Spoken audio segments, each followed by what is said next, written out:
Another rogue soldier has turned his weapons on Australian troops in Afghanistan. He's left 3 diggers in hospital in a serious condition.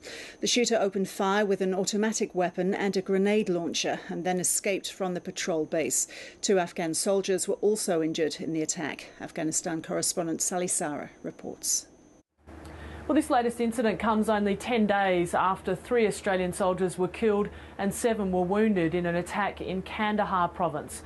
The latest incident has happened in Uruzgan at a place called Charmiston. Witnesses say that the rogue Afghan soldier opened fire from a tower. 3 Australian soldiers were wounded along with 2 Afghan soldiers. The wounded were taken for medical treatment at a military hospital at Tarankot. Their wounds are described as non-life-threatening. The rogue Afghan soldier who opened fire quickly fled the scene in an Afghan National Army vehicle.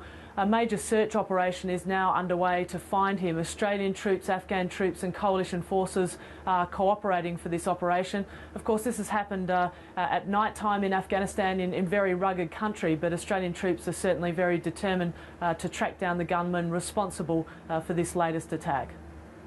That was reporter Sally Sarah in Kabul. Afghan soldiers have now been stripped of their weapons at the Charmiston patrol base as the Defence Force reassesses security for the Australian troops training them. Defence Force Chief General David Hurley says it's too early to tell if this latest attack is linked to the deadly shooting 10 days ago. I understand the reaction of many Australians will have to the news of this latest incident so soon after the death of 3 soldiers in similar circumstances.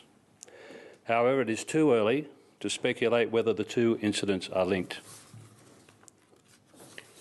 I stress that there is no simple one-line explanation to this incident or the previous incident. This is a highly complex issue, and there are many factors at play which will require further examination and analysis. The Prime Minister says the shootings will cause people to question why Australian troops are in Afghanistan and whether the Afghan National Army can be trusted. These incidents do corrode trust. I think that's obvious. We don't know yet the motivations of this Afghan National Army soldier. He has escaped and obviously is being pursued in Afghanistan right now. We don't know the motivations.